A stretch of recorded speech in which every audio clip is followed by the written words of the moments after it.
halaman 2 masuk ke 3.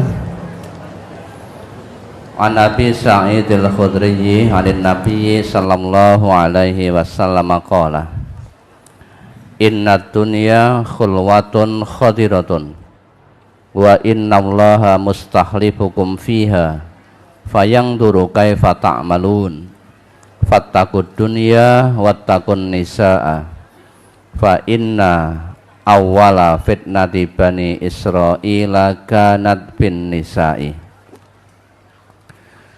Dari Abu Sa'id Al-Khudri, dari Nabi sallallahu alaihi wasallam, beliau bersabda, sesungguhnya dunia itu manis dan indah, dan sesungguhnya Allah menjadikan kalian untuk mengelolanya, maka Allah akan melihat bagaimana yang kalian perbuat, yakni berbuat taat kepada Allah atau berbuat maksiat. Maka hati-hatilah kalian terhadap dunia dan hati-hatilah terhadap wanita, karena pertama-tama fitnah yang terjadi di kalangan Bani Israel adalah karena wanita. Hadis riwayat Muslim.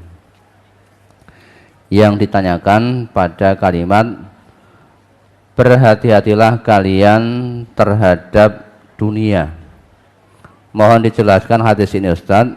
Dunia itu menipu, tetapi kita sering terperdaya dengan pesonanya. Mohon tausiahnya agar lebih hati-hati dalam menjalani kehidupan yang penuh sendau-gurau ini, tetapi dunia juga tempat menanam kebaikan yang semoga kita dapat kita petik di akhirat kelak.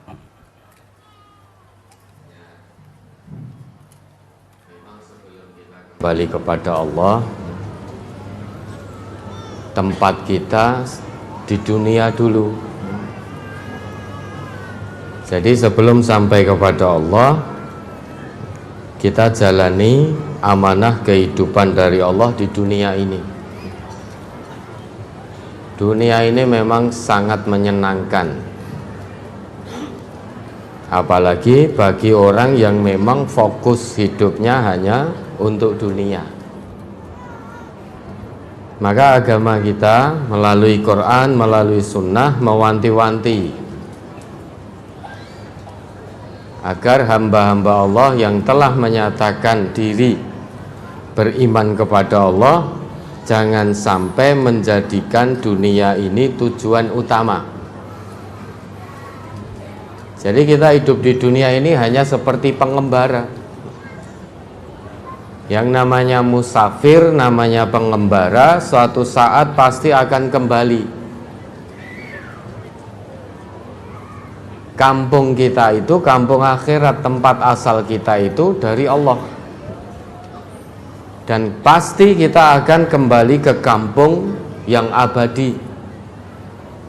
Di kampung abadi itulah kita akan jalani kehidupan yang sesungguhnya.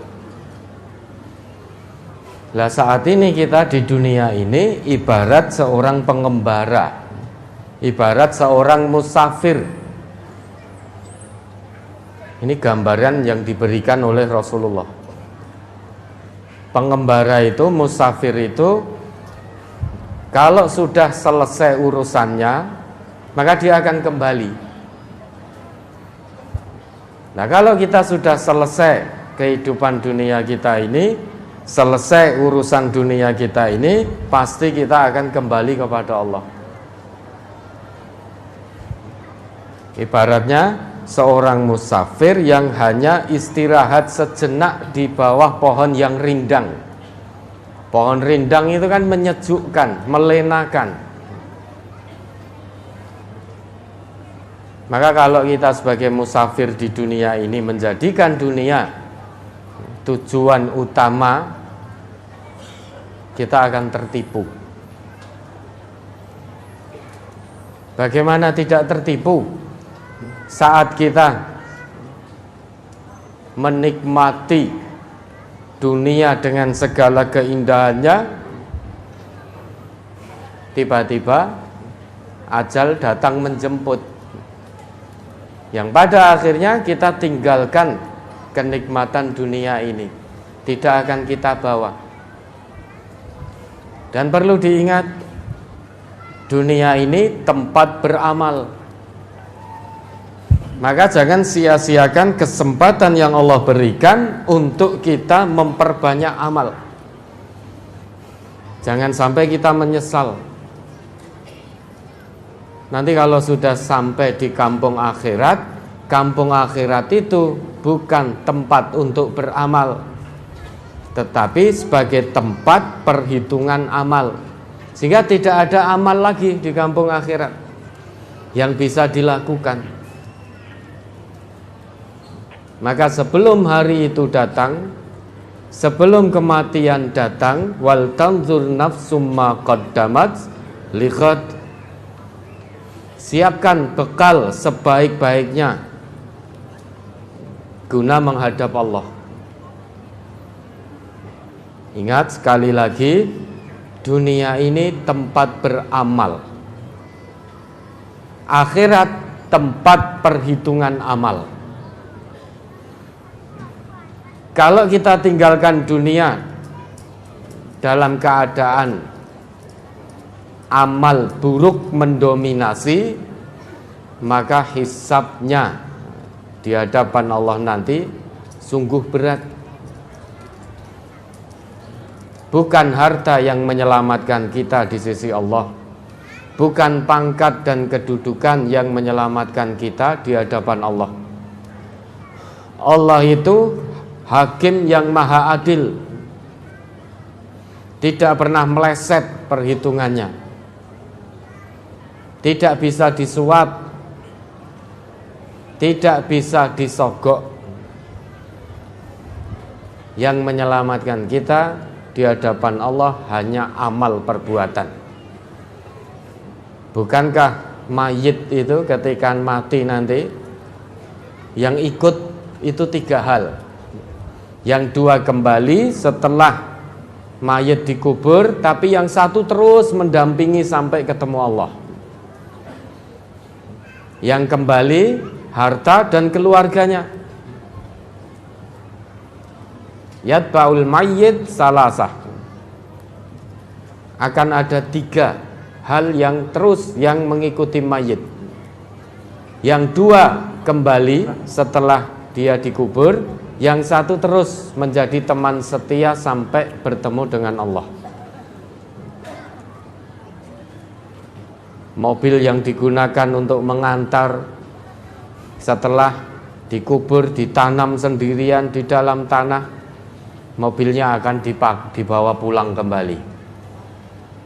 Keluarga yang ikut mengantar, setelah dikuburkan, keluarganya akan pulang.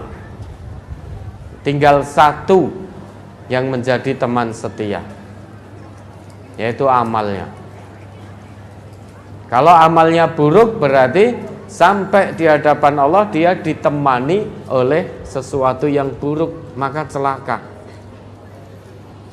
Tapi kalau amalnya baik, dia akan ditemani dengan satu kebaikan, maka selamat. Maka dunia ini cukup kita genggam saja dalam genggaman kita. Suatu saat akan terlepas.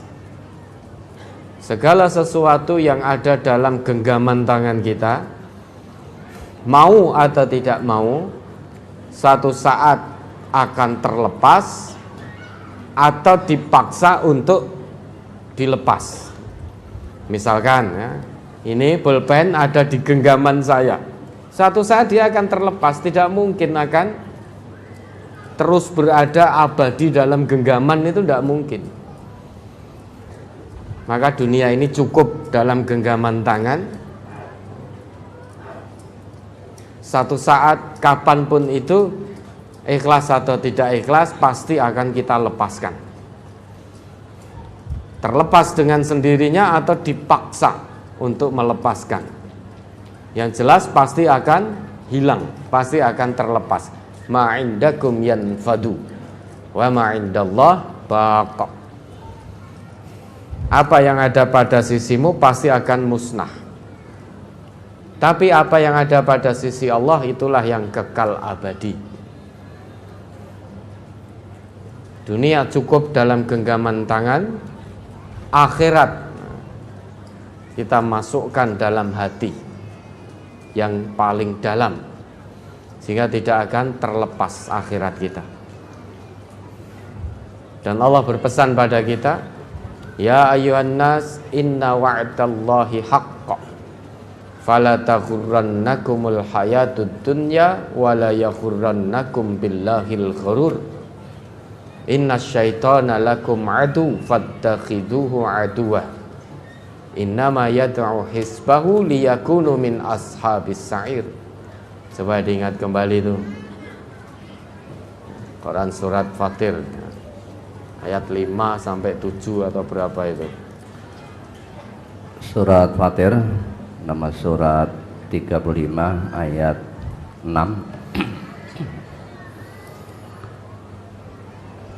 A'udzu billahi minasyaitonir rajim.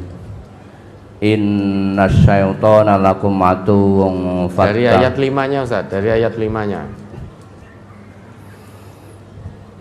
Ya ayyuhan nasu inna wa'dallahi haqqun fala taghurrannakumul hayatud dunya wala yaghurrannakum billahil ghurur.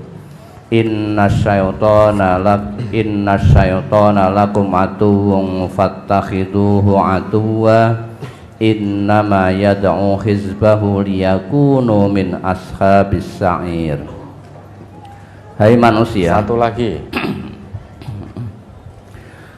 Alladzina kafaru lahum adzabun syadid walladzina amanu wa amilus solihati lahum maghfiratun wa ajrun kabir.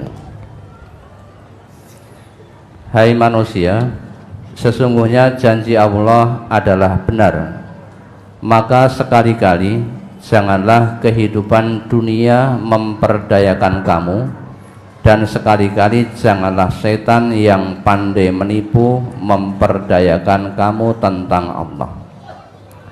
Sesungguhnya setan itu adalah musuh bagimu, maka anggaplah ia musuhmu.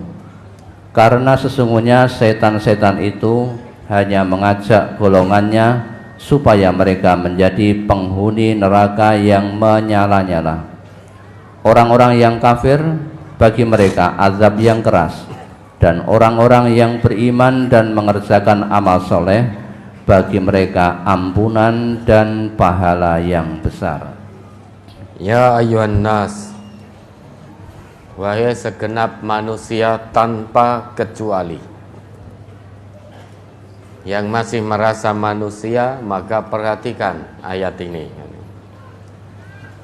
Karena ayat ini ditujukan kepada seluruh manusia tanpa kecuali. Kalau sudah merasa dirinya bukan manusia, maka kesampingkan ayat ini. Tidak perlu memperhatikan ayat ini, wong sudah bukan manusia. Hanya manusia saja yang memperhatikan ayat ini. Wahai segenap manusia, inna wa'dallahi haqq. Sesungguhnya janji Allah itu benar dan pasti akan terwujud janji Allah itu. Oleh karena itu, fala taghurrannakumul hayatud dunya wala yaghurrannakum billahil ghurur. Oleh karena janji Allah itu hak, maka jangan sampai dunia ini memperdayamu dari mengingat Allah. Jangan sampai setan yang pandai menipu, setan yang punya ribuan cara untuk menggelincirkan manusia dari mengingat Allah, jangan sampai bisa memperdaya kamu. Bagaimana biar kita tidak tertipu oleh dunia? Bagaimana biar kita tidak tertipu oleh bujuk rayu setan? Innasyaitona lakum adu fattakhidhuhu aduwan. Sesungguhnya setan itu musuh yang nyata bagimu. Karena setan itu musuh, maka jangan dijadikan teman, tapi perlakukan setan sebagai musuh pula. Setan memusuhimu, maka kita harus memusuhi setan pula. Dengan cara bagaimana? Jangan mengikuti bujuk rayunya. Kalau kita mengikuti bujuk rayu setan, pasti kita akan terkalahkan oleh musuh kita. Ternyata musuh yang paling berat itu adalah setan. Karena setan itu tidak hanya punya satu cara, tidak hanya punya satu khutwah, tapi punya khutwat. Dengan cara pertama gagal, setan akan menggunakan cara kedua. Cara kedua gagal, setan akan gunakan cara ketiga. Sampai manusianya tergelincir atau setannya yang putus asa. Misalkan dengan cara pertama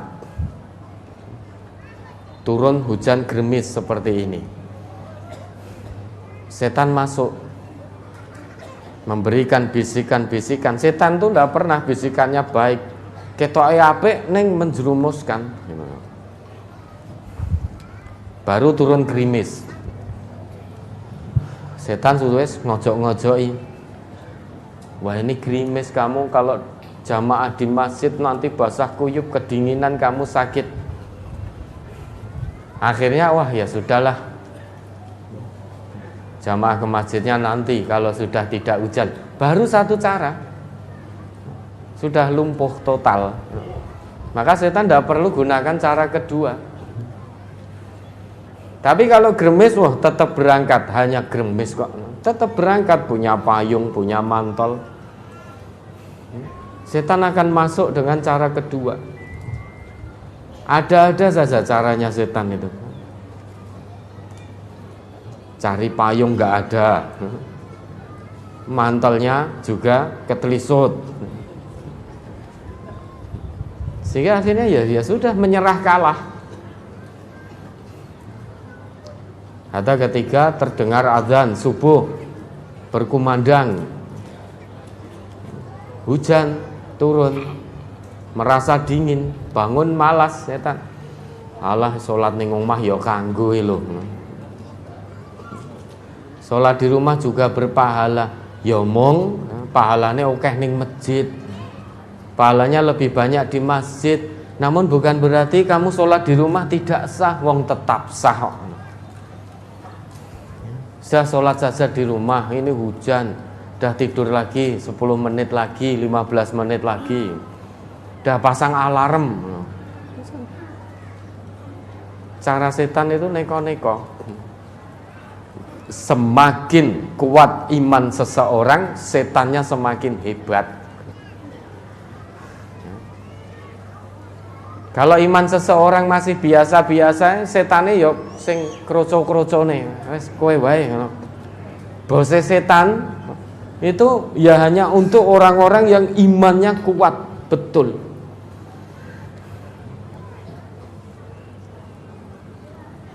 Nek mung dari HP bisa lihat kemaksiatan, itu masih imannya ringan sekali, wes cukup anak setan sing gudo. Dudu bose. Maka jangan tertipu.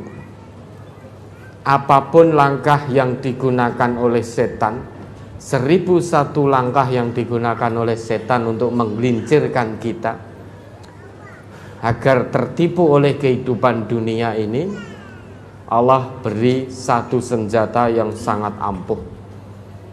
Fattakhiduhu aduwa. Ittikhadus syaitan aduwa, menjadikan setan sebagai musuh kita. jangan diikuti. Kemudian ayat 7-nya itulah janji Allah. Alladzina kafaru lahum adzabun syadid. Orang-orang yang tertipu oleh bujuk rayu setan, sehingga fokus utamanya adalah kehidupan dunia, menomor sekiankan kehidupan akhirat, berarti dia telah menutup kebenaran yang datangnya dari Allah. Karena kebenaran dari Allah memerintahkan untuk kita mengutamakan kehidupan akhirat. Untuk kehidupan dunia hanya sebatas jangan kamu lupakan. Artinya gunakan potensi duniamu untuk mengejar akhiratmu. Harta yang kita miliki di dunia ini, bagaimana kita gunakan untuk mengejar akhirat kita. Ilmu yang Allah titipkan pada kita di dunia, bagaimana kita gunakan dengan penuh maksimal untuk mengejar akhirat kita.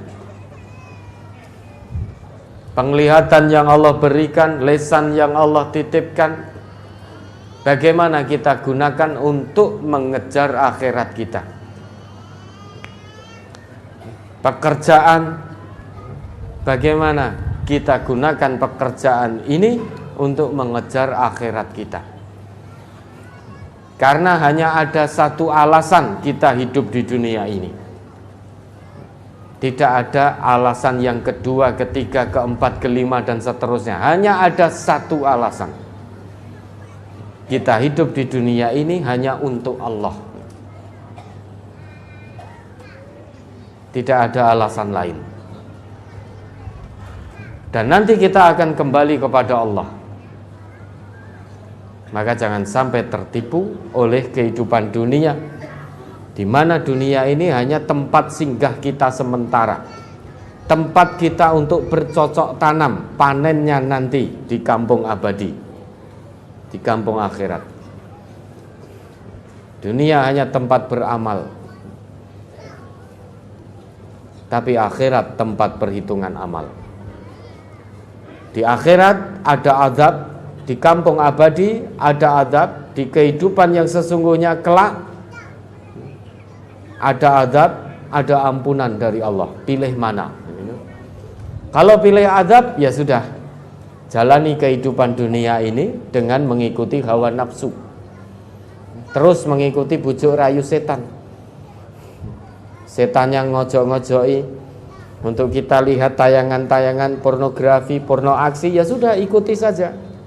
Matanya gunakan untuk melihat itu. Setan yang ngojok-ngojoki, lesannya untuk fitnah, ghibah, dosa, berkata bohong, ya sudah ikuti saja. Setan yang ngojoki, kemaluannya diumbar ke sana kemari, ya sudah diikuti saja. Wong yang dipilih adab. Tapi kalau yang dipilih ampunan di kehidupan yang abadi, ampunan dari Allah, maka mari mata kita gunakan melihat yang baik-baik, lisan kita gunakan berucap yang baik-baik, kemaluan kita gunakan di pintu-pintu yang Allah halalkan. Memang huffatil jannah bil makarih wa huffatin nar bis syahawat. Jalan menuju surga itu diliputi dengan hal-hal yang membosankan.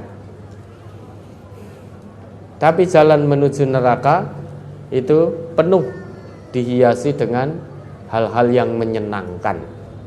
Menyenangkan hawa nafsu kita. Lah kenapa toh kita tidak boleh tertipu oleh dunia? Kenapa Allah berpesan seperti itu? Lengkapnya, detailnya di Al-Hadid ayat 20. Itu isi dunia seperti itu. Ya'lamu annamal hayatud dunya la'ibun walahwun. I'lamu, ketahuilah. I'lamu berarti Allah meminta kita untuk mengetahui isi dunia dengan ilmu. I'lamu satu akar dengan al-ilmu. Maka orang yang tidak punya ilmu, dia tidak akan tahu isi dunia. Karena tidak tahu isi dunia, maka dia hanya seperti air mengalir, wis pokoknya banyu mili. Dia betul-betul akan tertipu oleh dunia. Saatnya orang-orang korupsi, dia ikut korupsi. Umumnya orang memfitnah menipu, dia ikut-ikutan, yang penting dapat keuntungan. Umumnya markup anggaran, biaya pembangunan habis 10 juta, ditulis 20 juta, dia ikut-ikutan. Karena tidak tahu, tidak punya ilmu, sehingga tidak ngerti isi dunia yang menipu.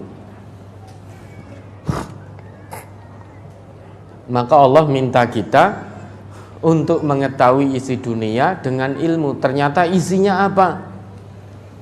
Laibun walahun, permainan dan sendaugura. Gak ada yang serius. Kenapa? Karena tidak abadi, tidak kekal, dan bukan kehidupan yang sesungguhnya. Kehidupan dunia disikapi oleh Allah, wa ma hadhil hayatud dunya al hayatud dunya. Disikapi dengan hayat, kehidupan. Tapi kehidupan akhirat Allah sebutkan, wa inna daral akhirah lahiyal hayawan, al hayawan, kehidupan yang sesungguhnya.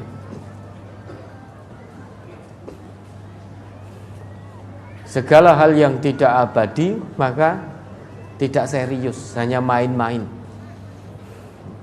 Nanti kalau sudah selesai permainannya, dia akan kembali. Kita akan kembali kepada Allah kalau sudah selesai permainan dunia kita ini. Kapan itu? Wallahu a'lam. Yang jelas, yang pasti, ajal kita pasti datang. Yang mau hari ini, ya monggo silahkan. Kita tidak tahu kapan waktu kita selesai. Permainan dunia kita kapan selesai, kita tidak tahu. Tapi yang jelas Allah tegaskan, kullu nafsin dha'iqatul maut. Setiap yang bernyawa pasti akan mengalami kematian. Itu pasti. Wa innama tuwaffawna ujurakum yaumal qiyamah. Faman zuhziha 'anil nar wa udkhilal jannah faqad faz wa mal hayatud dunya illa mata'ul ghurur. Ternyata faiz, orang pemenang, seorang yang beruntung di sisi Allah, kelak jika dia sudah selesai permainan dunianya, kembali kepada Allah, apa yang dia tanam di dunia itu bisa menjauhkan dirinya dari neraka. Amal yang dia lakukan ketika hidup di dunia bisa membawanya ke surga. Itulah orang yang beruntung. Orang yang beruntung di sisi Allah bukan orang yang pangkatnya tinggi, hartanya melimpah, titel akademiknya berderet. Apa manfaatnya?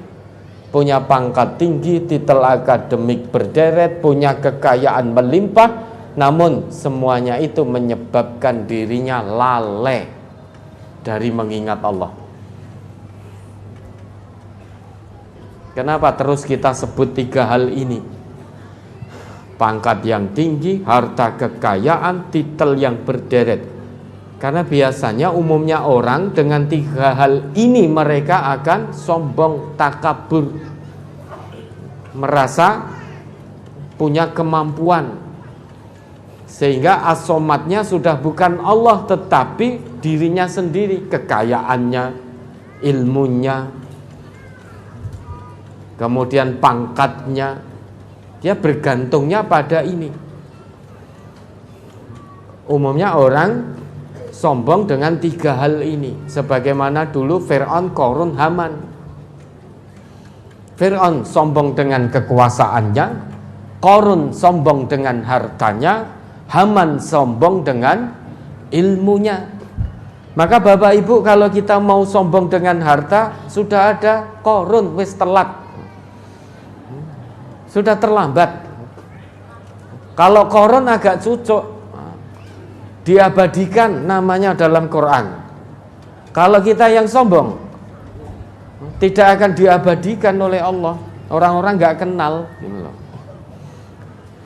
Fir'aun sombong, wirodok patut, meski yo tidak patut,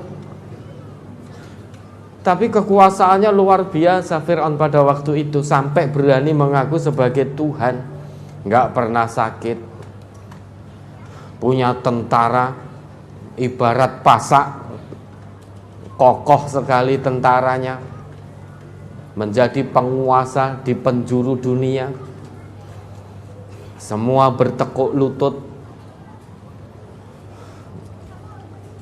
Ya sombong, takabur, mati jadi mayat mengambang, tapi namanya diabadikan dalam Quran. Abadi tentang keburukan, abadi tentang kedurhakaan. Nah maka kalau kita, Bapak Ibu itu pengen sombong karena pangkat, kedudukan, jabatan, harta, ilmu, itu sudah terlambat, Ora rane posisinya bisa sama dengan Fir'aun. Wah, saya mau sombong dengan kekuasaan ben koyo Fir'aun. Sombong dengan harta biar seperti Qarun. Sombong dengan ilmu biar koyo Haman. Sudah terlambat, jangan diikuti. Sudah nomor sekian, rugi. Ya, maka pahami isi dunia dengan ilmu. Ternyata isinya permainan, sendagura, perhiasan, tafakhur bainakum, hanya berbangga satu dengan yang lain, membanggakan pekerjaannya, membanggakan keluarganya, membanggakan kesuksesan anak-anaknya.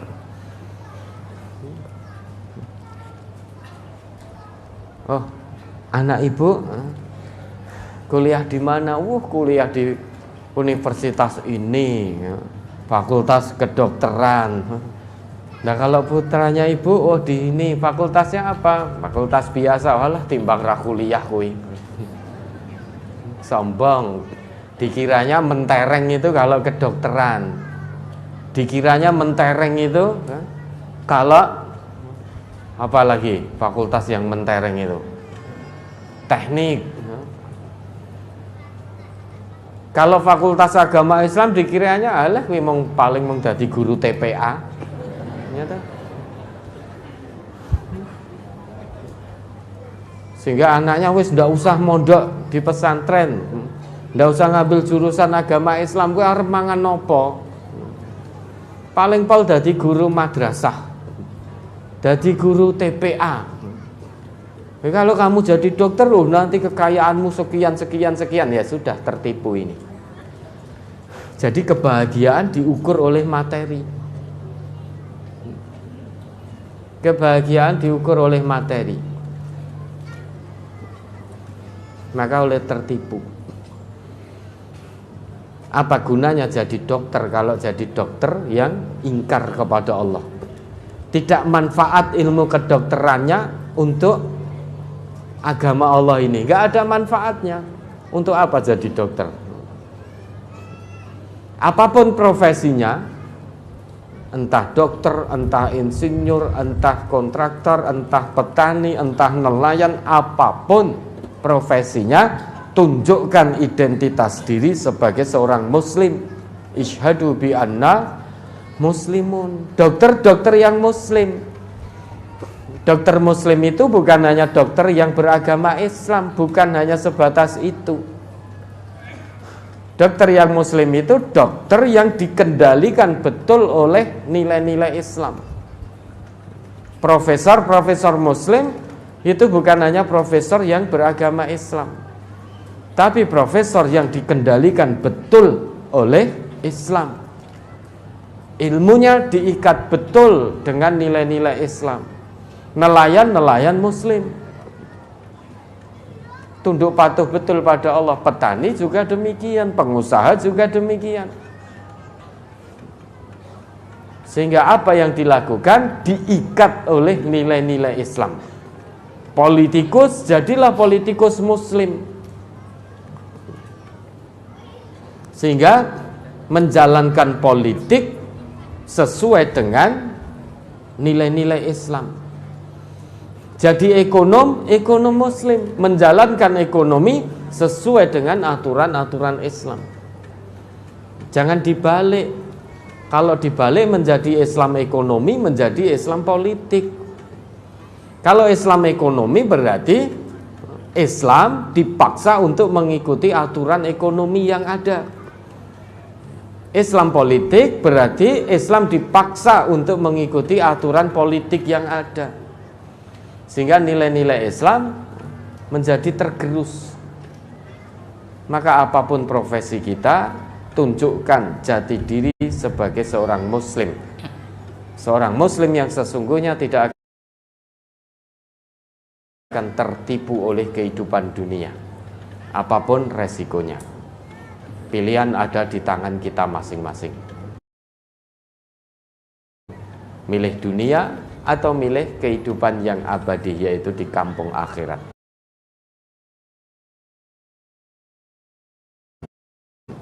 Al-amru mufawwad ilaina. Ya, ada lagi.